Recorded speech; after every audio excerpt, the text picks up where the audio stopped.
बहुत पसंद है। हाँ पसंद बा कि रोहनी बराते गई लड़की से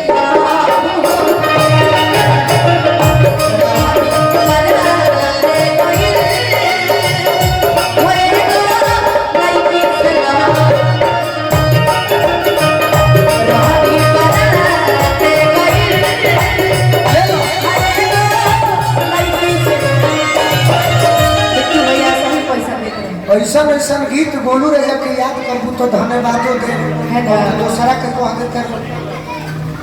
कि अब जा करू तो पहिला के कम नई खे अरे देले बारू सुधर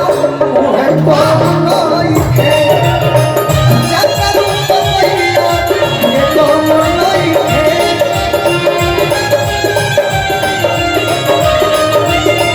हमारा से प्यार कोई दूसरा से सुनिया चलन से सुना वक्त नहीं के दरमिया निमन जिंदगी के खोके परबतिया पिया के संग चलई बुधोधिया केहू कहानी केहू दहरानी बेवफा सलाम नाई के केहू दहरानी बेवफा सलाम नाई के अब जा तहरा पहिला के कम नहीं खे दिल में सुखाऊ कम नहीं खे जा करू तो पहिला दिले पारू सुखाऊ हेलो ए बिट्टू भैया एक और आगे के लाइन भी बा अच्छा पता है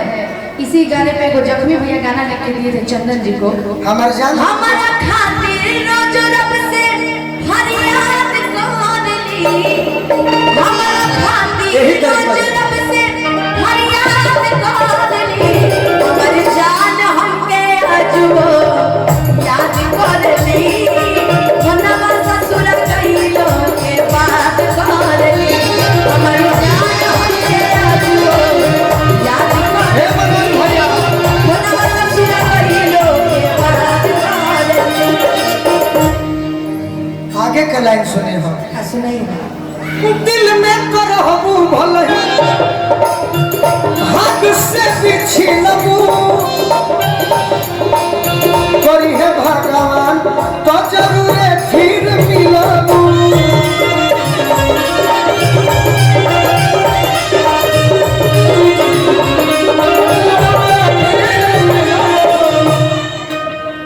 दिल में करहबू भलही हाथ से बिछिलबू करी है भगवान तो जरूर फिर मिलबू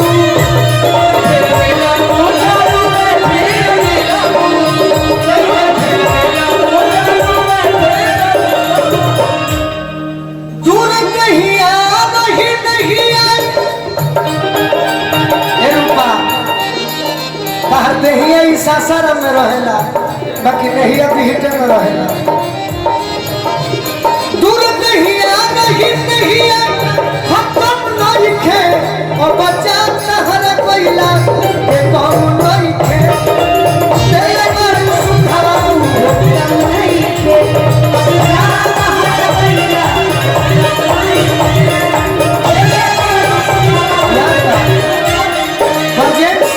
देखिए भैया की ओर से आज के रात वहाँ कैसे आ कोई नहीं राउर और इला के हम आभार बानी लेकिन इन्हीं के लिए कोई चीज बोले क्रिया खा के कहा ईमानदारी से याद नहीं हरे झूठ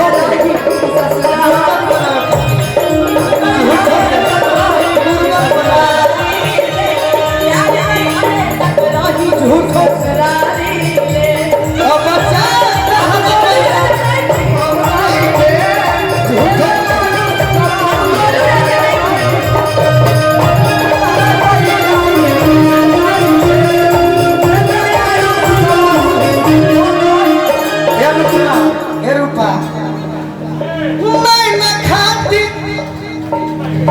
देखो भैया जाता है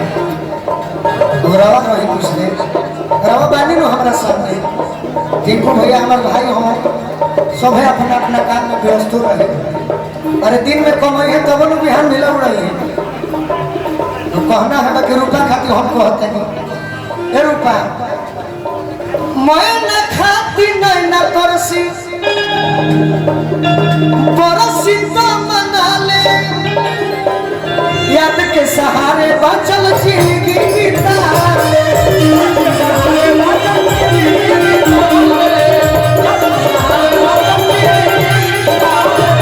बिट्टू भैया शब्द पर ध्यान दीजिए। हे रुपा है ना देखो